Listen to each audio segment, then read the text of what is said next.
Que alegria estarmos aqui para esse início do nosso projeto Tudo Vem de Deus. E para nós começarmos, gente, eu quero explicar para vocês assim, ó. Lá no formulário de inscrição tinha algumas dúvidas, né, que vocês poderiam colocar lá, algumas perguntas e tal. Então teve várias perguntas, eu li todas, né? A nossa equipe está organizando tudo já desde o início, com muito carinho. Mas eu quero fazer um combinado com vocês, tá? Um alinhamento de expectativas. Hoje, nós não vamos falar de nenhuma daquelas dúvidas, tá? Quanto que eu tenho que devolver do dízimo, a diferença entre dízimo e oferta, se o dízimo realmente é 10%. Tem várias coisas que apareceram lá, questões mais práticas, e nós vamos ver todas elas. Vocês vão sair daqui com tudo isso resolvido, tá? Mas não vai ser hoje, tá bom? Porque nós temos, lembram quantos encontros são? 3 encontros. Hoje é um pedacinho, então, por isso que eu estou falando que às vezes quem não pôde vir hoje, a gente vai gravar, o Marcos está gravando ali para nós, a gente vai disponibilizar para a gente assistir, para nós darmos continuidade. Então, é uma coisa só, é tudo conectado, tá? Então, lá no final, a gente vai conseguir ter uma percepção total do projeto como um todo. Hoje, nós vamos tratar desse tema aqui. O dízimo como oração de adoração. É uma coisa, assim, nossa, dízimo, adoração, oração, né? Às vezes não cai tão interessante para nós. E antes da gente começar, eu também quero me apresentar. Depois eu vou apresentar também a pastoral do dízimo aqui para vocês, tá? Para que vocês saibam quem são. Eu me chamo Rosângela Nonemacher, sou casada com o Marcos. Nós estamos coordenadores da pastoral do dízimo agora neste tempo. E faz algum tempo já que eu estudo sobre esse tema do dízimo. Não sei se vocês viram ali na entrada, tem alguns livros, vocês podem até folhear, dar uma olhadinha. Se alguém se interessar, posso emprestar, tá? E então, assim, o objetivo aqui é a gente partilhar um pouquinho algumas coisas que tem lá naquele conteúdo e outras coisas que a gente estudou e vivenciou. Porque o dízimo nada mais é que uma experiência, uma vivência, tá bom? Eu sou mãe, tá? De 3 meninos. Às vezes eu esqueço de falar isso, é importante. Então vamos lá, vamos começar porque o nosso tempo é curtinho. E dando um spoiler aqui também da nossa programação, eu vou fazer um momento expositivo aqui e depois nós vamos nos encaminhar para alguns grupos de partilha para a gente conversar um pouquinho e a gente, né, poder ouvir vocês também, com o pessoal aí da pastoral, tá? Então, o que nós vamos falar hoje? É esse tema aqui, ó. Nós não somos seres humanos vivendo uma experiência espiritual. Nós somos seres espirituais. Nós somos de Deus. E estamos aqui nessa terra vivendo uma experiência humana. E o dízimo, ele não é uma transação financeira e nem um imposto religioso. Ele é uma ferramenta de Deus, uma ferramenta divina, que espiritualiza a nossa relação com os bens terrenos. Afinal de contas, nós somos seres espirituais, né? Impedindo que a matéria, ou seja, o dinheiro, ele assuma o trono do nosso coração e se torne nosso Senhor. Afinal de contas, o nosso primeiro mandamento é... Alguém lembra? O primeiro mandamento, lá dos 10 mandamentos? Amar a Deus sobre todas as coisas. E quando nós damos mais valor ao dinheiro, aos bens materiais e às coisas do que a Deus, nós já estamos pecando contra o primeiro mandamento. Então, o dízimo, às vezes a gente não percebe isso e não usa essa ferramenta da maneira adequada. Vocês já conheceram uma pessoa, por exemplo, que para pregar um prego numa parede, ela usou um serrote e batia com o serrote, né? Porque ela estava usando a ferramenta errada, de maneira inadequada. Então, o dízimo, ele é essa ferramenta que a gente pode utilizar para que nós não deixemos que a matéria, que o dinheiro, que as coisas assumam o lugar de Deus na nossa vida. E a gente vai entender por quê. Talvez agora não fica muito claro, mas a gente vai entender como que isso funciona, tá? Então, eu pedi para vocês trazerem a Bíblia, não sei se vocês trouxeram ou não, mas se vocês não trouxeram, não tem problema, a gente vai ler aqui juntos, tá? Eu vou proclamar aqui para vocês, porque nós vamos fazer um caminho, um itinerário. Para nós entendermos um pouquinho mais sobre o dízimo, nós precisamos entender a história, nós precisamos entender como que o dízimo surgiu, da onde que veio, como que começou isso. Será que a igreja um dia simplesmente pegou e falou assim, pronto, agora todo mundo tem que ajudar aqui? Como que isso aconteceu? Da onde que vem? Né? Então, nós vamos passar hoje por 3 passagens bíblicas. A primeira é essa daí, tá? Gênesis 4, se vocês quiserem ir localizando, os versículos de 3 a 5.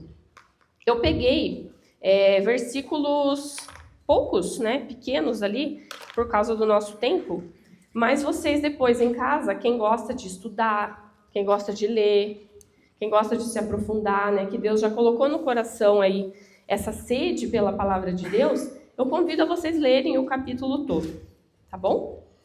Então eu vou ler aqui só os versículozinhos. Passado algum tempo, ofereceu Caim frutos da terra em oblação ao Senhor. Abel, de seu lado, ofereceu dos primogênitos do seu rebanho e das gorduras dele. E o Senhor olhou com agrado para Abel e para a sua oblação, mas não olhou para Caim, nem para os seus dons. Caim ficou extremamente irritado com isso, e o seu semblante tornou-se abatido. O resto da história a gente já sabe, né? O que aconteceu? Caim matou o seu irmão Abel. Por que eu trouxe essa passagem aqui, gente? Essa é a primeira passagem. Imagine, a Gênesis é o primeiro livro da Bíblia. É o primeiro local onde a gente ouve falar que a pessoa está ofertando alguma coisa para Deus. Ele não fala em dízimo ali, ele ainda fala em oferta. Mas o que eu quero trazer para vocês aqui é esse anseio de agradar a Deus, ou de ofertar a Deus, ou de reconhecer o que estava pegando ali na cabeça do Caim e na cabeça do Abel. Nós, enquanto seres espirituais, que a gente viu ali no primeiro slide, nós temos esse Espírito Santo em nós, que habita em nós, e o nosso impulso é voltar sempre para Deus. Nós, enquanto seres espirituais, por mais que nós não tenhamos a consciência, o nosso ser, ele clama por Deus. Ele quer se unir a Deus. E um dia nós voltaremos a Ele. Porque nós estamos aqui vivendo essa experiência humana, essa experiência terrena. Então, às vezes a gente não entende, mas essa sede, né? No grupo de oração agora passado a gente falava da sede. Tem coisas que às vezes a gente tem uma sede de Deus, a gente não entende, mas a gente quer, né? E as pessoas que estão aí no mundo querem preencher esse vazio, essa sede, com tantas outras coisas que não são o fundamento e que não preenche. Compras, jogos, prazeres. E quando nós encontramos realmente Deus na nossa vida, é que a nossa vida tem sentido e é plena. Então, aqui no Caim e Abel, a gente já encontra esse traço dessa vontade de se unir a Deus, dessa vontade de o nosso espírito estar com Ele, ok? O que acontece aqui? Né? Por que Deus se agradou da oferta de Abel e não se agradou da oferta de Caim? Alguém tem alguma suspeita? Vocês já pararam para pensar sobre isso? Porque só lendo ali é difícil da gente falar assim, mas por quê que Deus privilegiou um e não o outro? Porque tem detalhes, né, nessa leitura, que se a gente for ver, diz assim, ó, passado algum tempo. Então, no caso aqui, quando a gente estuda um pouco mais, a gente entende que Abel, ele ofereceu o futuro, o primeiro, aquilo que ainda ele não tinha garantia de que ia ter. Ele confiou no Senhor. Ele ofereceu as primícias, ele ofereceu o início, né, as primeiras produções dele. Caim esperou, depois de algum tempo a palavra fala. Então, Caim, o que ele fez? É como se fosse nós hoje no dízimo. A gente recebe o nosso salário ou, né, os nossos proventos, a gente paga tudo que a gente tem que pagar e depois de algum tempo a gente oferece a Deus o que a gente talvez sobrou. Então, aqui nós temos exatamente essa visualização. Caim, né, e nós corremos esse risco, por isso que eu coloco aqui o risco. É uma fidelidade sem coração. É uma visão da oferta como se fosse uma taxa de tranquilidade ou o resto que sobra. E é uma motivação externa, é um mero formalismo. Talvez porque era um costume, né, já naquele tempo fazer isso, porque Caim e Abel, a gente não tinha a lei de Moisés ainda que falava sobre o dízimo. Mas o povo, como eu falei para vocês, as pessoas, elas já tinham esse anseio de aplacar a ira dos deuses, né? A gente sabe que, olhando para trás na nossa civilização, desde 3.500 a.C., a gente já tinha essas ofertas aos deuses, né? Então, né, nós somos descendentes dessas pessoas lá dos sumérios, enfim. Mas então, a motivação de Caim, a gente percebe que era mais nesse formalismo, né? O centro da vida dele, o orgulho em estar certinho com todas as coisas e não realmente um reconhecimento e uma gratidão a Deus. Já Abel, ele ofereceu uma adoração e as primícias, né? Então o Abel aqui para nós, em todo o nosso projeto, nós temos que ser como Abel. Abel era aquele que amava realmente Deus e que reconhecia, né, a primazia de Deus em sua vida. Então, a visão da oferta, no caso do modelo, que é Abel, é um transbordamento de gratidão. É o melhor da produção, é o melhor do meu servir, é o melhor de todas as minhas áreas da minha vida, é o melhor que eu entrego para Deus. E a motivação é o reconhecimento de que Deus é o Senhor da minha vida. Ele é o Senhor da minha vida e não eu sou o Senhor da minha vida e eu entrego um pedacinho lá para Deus. E aqui, né, o centro da vida é a humildade. E essa palavra aqui embaixo é bem importante. O dízimo é fruto da humildade e não a raiz dela. Então, nós vamos ser dizimistas conscientes e dizimistas fiéis a partir do momento que nós tivermos a humildade de reconhecer que Deus é o dono da nossa vida, o Senhor da nossa vida. Amém? A humildade de reconhecer nossa dependência total de Deus, que nos torna dizimistas fiéis. Tá? Agora, nós vamos para uma outra passagem bíblica, tá? Que é quando Abraão... Aqui eu estou trazendo rápido, gente, porque nós somos todos pessoas de caminhada, né? Eu entendi isso, né? Olhando lá as pastorais que a gente serve. Então, eu vou trazer rápidas referências, depois vocês podem aprofundar ou podem tirar dúvida comigo também, se for preciso. Eu imagino que todos já ouviram falar dessa passagem quando Abraão foi buscar o seu sobrinho Ló, né? Sodoma tinha sido tomada pelos povos contrários, Ló morava lá e Ló foi feito escravo juntamente com o rei de Sodoma, assim como toda a população, e eles estavam levando para o cativeiro, né? Abraão foi avisado por alguém e ele separou uma quantidade de homens lá e ele foi atrás, né, para recuperar o sobrinho e conseguiu a vitória, inclusive libertando o rei de Sodoma. Ok? Estamos situados? Quando isso terminou, quando essa batalha terminou, que Abraão foi vitorioso, é que nós estamos agora nesse contexto aqui, tá? Eu vou ler aqui para vocês, que é a passagem onde Abraão encontra Melquisedeque, tá? Essa pessoa é muito importante. Eu vou ler então. Melquisedeque, rei de Salém e sacerdote do Deus Altíssimo. Preste atenção. Melquisedeque, ele é rei e sacerdote. Lá nesse momento, né, dessa época, rei era uma coisa e sacerdote era outra. Somente esse Melquisedeque, que apareceu assim, como que num passe de mágica. Melquisedeque só aparece aqui, não tem genealogia, ele não existe em outros momentos da Bíblia. Somente aqui e depois lá na frente que vai ser citado que Jesus é profeta, é sacerdote e rei segundo a ordem de Melquisedeque, né? Então, Melquisedeque, rei de Salém e sacerdote do Deus Altíssimo, mandou trazer pão e vinho. Abençoou Abraão, dizendo: Bendito seja Abraão pelo Deus Altíssimo, que criou o céu e a terra. Bendito seja o Deus Altíssimo, que entregou teus inimigos em tuas mãos. E Abraão deu-lhe o dízimo de tudo. Então, nesse momento, Abraão entrega os despojos de guerra. Dos despojos de guerra, ele entrega o dízimo.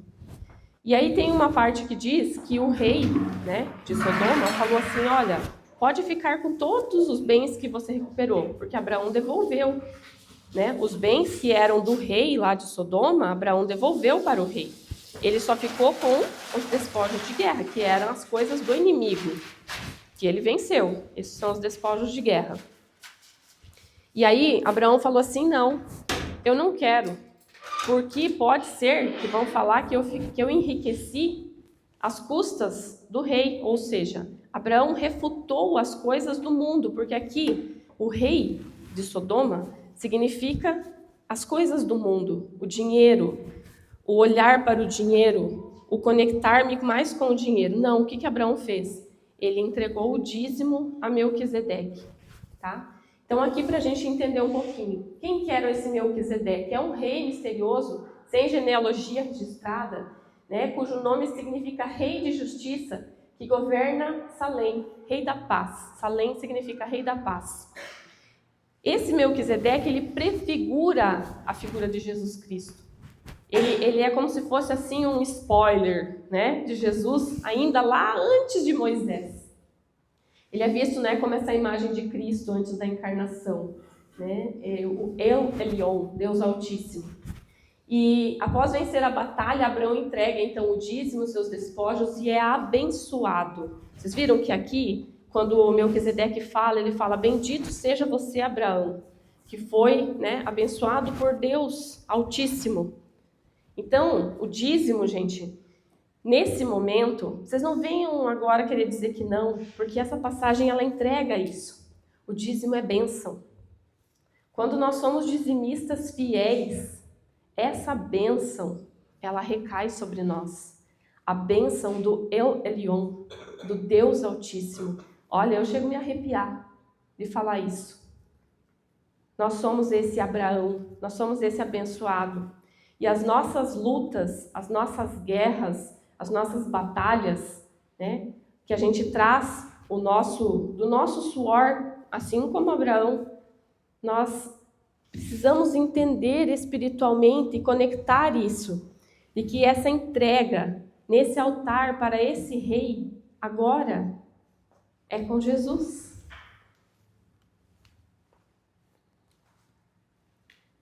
E aqui vai ficar claro para nós. Então, o altar de Melquisedeque, né, quando Melquisedeque encontra Abraão, depois desta luta, desta guerra, ele traz pão e vinho. Na época, lá, né, nos antigamente, os sacrifícios não eram de pão e vinho, era de cordeiros, era de animais, certo? Então, olha aqui, ó. Aqui, Melquisedeque já traz pão e vinho. Nesse momento, nessa hora dessa bênção de Abraão, já aparece pão e vinho. Por que será que Jesus abençoou o pão e o vinho na Santa Ceia para nós? Percebem a conexão que nós estamos fazendo aqui? E essa bênção espiritual que o dízimo traz para nós? Então aqui, Melquisedeque recebe o dízimo, né, dos despojos, das conquistas e vitórias da batalha do nosso patriarca Abraão. E hoje? Hoje nós temos o altar eucarístico. Nós temos Jesus, que Melquisedeque aqui era a prefiguração de Jesus, como eu coloquei ali no slide anterior. E Cristo oferece a si mesmo pão e vinho. nós entregamos o nosso dízimo, o fruto das nossas vitórias terrenas e do nosso labor diário. O que eu conquistei nessa semana ou nesse mês, que eu devo reconhecer como vindo inteiramente das mãos de Deus? Porque Abraão, quando ele entregou o dízimo, ele entregou por quê? Porque ele reconheceu que ele, enquanto Abraão e aqueles, acho que são 300 pessoas, não seriam capazes de vencer. Quem venceu foi Deus. E quem vence na minha vida, na tua vida, Rita, não é nós, não é pelo nosso braço que nós vencemos. É pelo Deus maior. Ok? Vocês estão acompanhando, gente? Vocês estão aí? Vocês estão aí? Por favor, né? Ergue o bracinho e fala assim, ó, tá tudo certo. Tá tudo certo. Vocês estão tão caladinhos. Agora nós vamos lá, então, em Gênesis 28, os versículos de 20 a 22. Vamos lá. Quem está com a Bíblia aí, quiser achar, vamos lá. Eu vou ler aqui. Jacó. Antes de eu ler, eu vou contextualizar novamente aqui. Então, o que aconteceu aqui? Todo mundo conhece a história de Esaú e Jacó? Tá, então, só contextualizando aqui, né? Abraão, nosso pai, né? Saiu, né? Deus mandou ele. Aí, Abraão, lá na sua velhice, teve um filho chamado Isaac, que foi aquele lá daquele momento que ele ia matar o filho, e daí Deus não deixou, né? O anjo falou que era para ele parar. E Isaac teve Esaú e Jacó, que eram gêmeos, tá? Não sei se todo mundo sabe, mas Esaú e Jacó eram gêmeos. E Esaú foi o primogênito, foi o que saiu primeiro da barriga da mãe, assim como o meu Felipe, também eu tenho gêmeos, saiu primeiro o Felipe, depois saiu o Eduardo. E quando saiu Jacó, Jacó já saiu grudado no calcanhar do Esaú, né? Então, o Esaú estava sempre com o Jacó ali nas canelas dele. E o preferido do pai, Isaac, era Esaú, que era mais ligado à caça, um homem viril, forte, enfim. E o preferido da mãe, Rebeca, era Jacó, né? E aí, né, sabe como é que é em toda família, tem suas tretas. Lembram que Jacó, vocês também devem lembrar disso, passou a perna no irmão, né? Mas na verdade ele foi esperto. Ele conseguiu o direito à primogenitura por causa de um prato de lentilha. Um dia que o Esaú chegou exaurido do campo, né? Da caça. E também Jacó, com a ajuda de Rebeca, ganhou a bênção de Isaac. Né? Ele ludibriou o pai dele, colocou uma pele lá para fazer de conta que era o pai dele, né? E o Esaú ficou possesso da vida. Então, esse versículo, ele está nesse contexto, né? Tinha acabado de acontecer essa treta e o Isaac tinha dado a bênção lá pro Jacó e o Jacó estava porque senão o irmão dele ia, né? A Rebeca falou assim, Jacó, pega a estrada, porque eu não posso perder os meus 2 filhos no mesmo dia, né? Eles iam acabar se matando. Ok, é esse contexto. Então, Jacó está encaminhada, né? Ele está saindo da casa paterna e indo para a casa de um tio, né? Que seria o irmão da mãe dele, lá, as parentelas da mãe dele. E ele está na caminhada e fica de noite e ele dorme, ele precisa parar para dormir. É esse momento que estamos lendo esses versículos. Então, Jacó está dormindo, ele tem um sonho, que depois vou explicar para vocês, e ele fez esse voto. Jacó fez então este voto. Se Deus for comigo, se ele me guardar, Jacó fez então este voto. Se Deus for comigo, se ele me guardar durante esta viagem que empreendi, se me der pão para comer, roupa para vestir, e me fizer voltar em paz à casa paterna, então o Senhor será meu Deus. Esta pedra, da qual fiz uma estela, será uma casa de Deus, e pagarei o dízimo de tudo o que me derdes. Aqui é outro momentinho importante para a gente entender sobre o dízimo. Aqui fala, né, que Jacó, né, no texto, fala assim: se Deus fizer isso para mim, né, como se fosse uma condição. Né? E é importante a gente entender também um pouquinho mais, porque às vezes a gente lê, fica muito no literal da palavra. Mas Jacó, nesse sonho que ele teve, quando ele dormiu e colocou a cabeça sobre essa pedra, nesse local abençoado, nesse local sagrado, ele teve um sonho. Eu até trouxe aqui, era para ser uma escada esse negócio aqui, tá, gente? Não ficou bem, mas é para ser uma escada. A escada de Jacó. Quando ele dormiu aqui, logo antes desse voto, ele viu essa escada, a visão que ele teve era uma escada que ligava a terra e o céu, e sob essa escada, anjos do céu desciam e subiam. E Jesus, lá em João, ele também fala: eu sou. Né? Quando vocês verão os anjos subindo e descendo do céu sobre mim. Ou seja, essa escada também é a prefiguração de Jesus. Essa visão que Jacó teve também é a prefiguração de Jesus, que une o céu e a terra.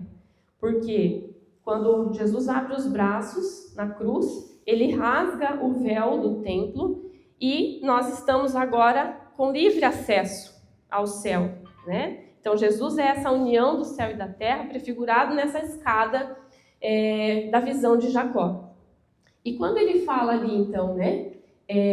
Se o Senhor for comigo, de tudo que me deres, darei o dízimo. Nesse mesmo sonho, Deus fala para Jacó tudo o que vai acontecer. Você vai ser uma nação imensa, você vai ser, não vai dar para contar a tua descendência, né? Então tem muitas promessas de Deus para Jacó. Então esse se é a nossa tradução, porque Jacó nesse momento ele faz esse voto, porque Deus é o Senhor dele, Deus é o protetor dele. E tanto é que Jacó fica lá com Labão, né, que vira seu sogro, 20 anos trabalhando, e ele enriquece muito mais que o sogro, ou seja, ele é muito abençoado.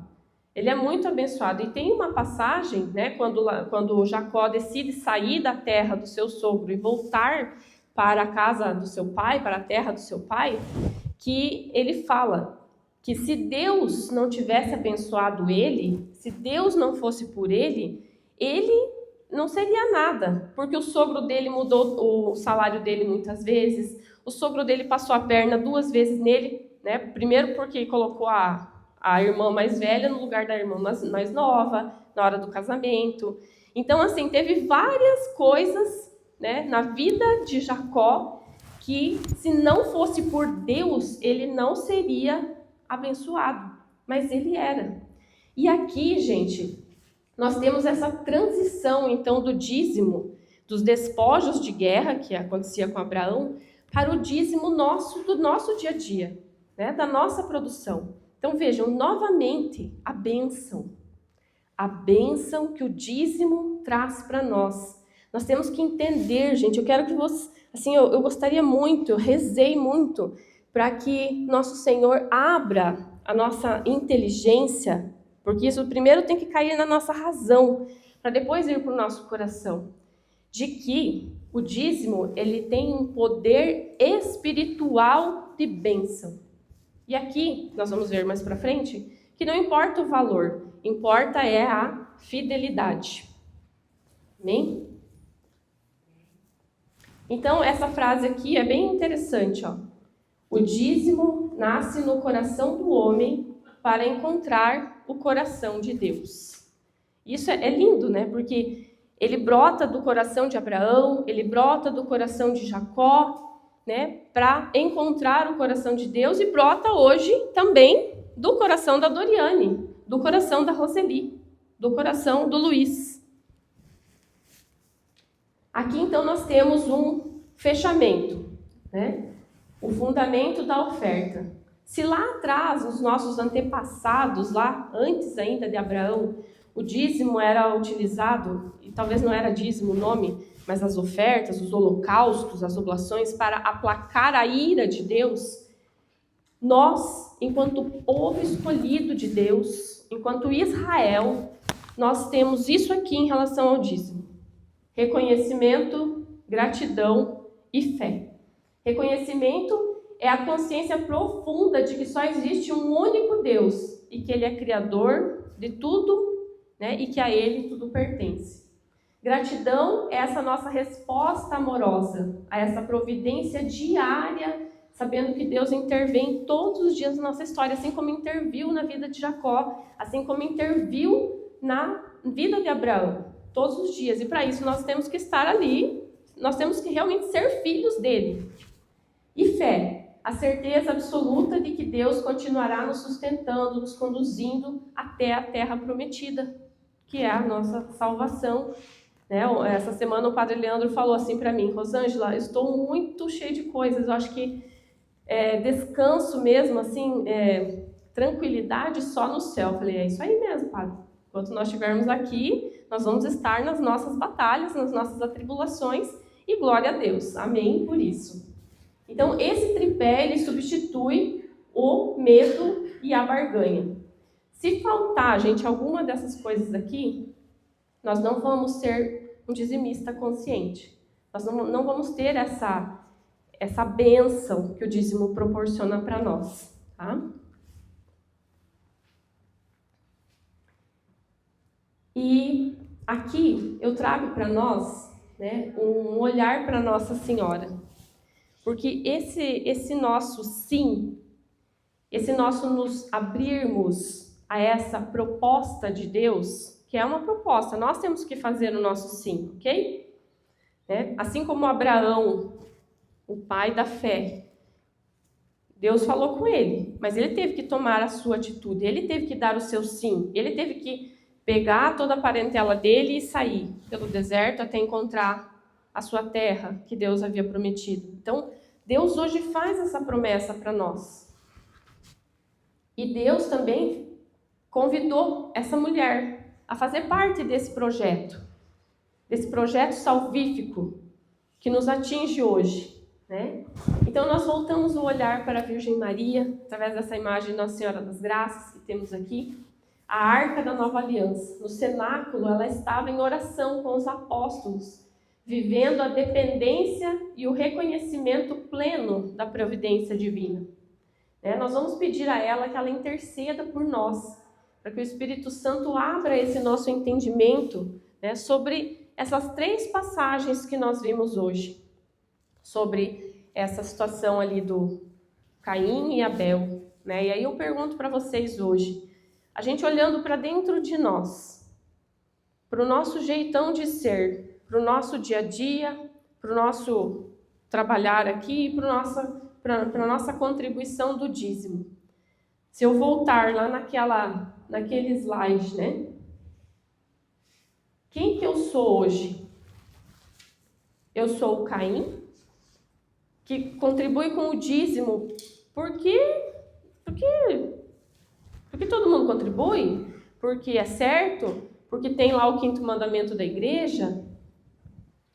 Ou eu sou como Abel, que eu já entendi que o meu dízimo é uma forma de eu entregar a minha adoração, a minha oração, a minha gratidão e demonstrar a minha fé em Jesus de maneira concreta.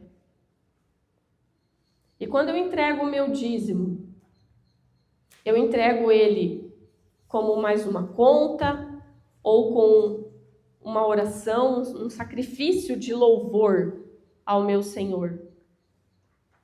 Então, Nossa Senhora, ela vai ir trabalhando na nossa consciência através do envio do Espírito Santo, tá? E eu quero convidar vocês agora para um momento bem especial que nós vamos ter aqui do projeto agora. Eu quero convidar os líderes de grupo de partilha que se posicionem aqui na lateral, né, o pessoal da Pastoral do Dízimo. Agora eu vou dividir vocês em grupos e nós vamos ir para salinhas, para a gente fazer um momento de reflexão e partilha, tá? Nós temos também um mimozinho para vocês, para entregar, vai ser ali que a gente vai entregar. E eu quero que vocês vão lá para a salinha em clima de oração, tá? Muito bem, muito bem. É gostoso conversar, né, gente? Foi bom lá o grupo de partilha? É? Muito bem. Eu quero só revisar com vocês a tarefa de casa.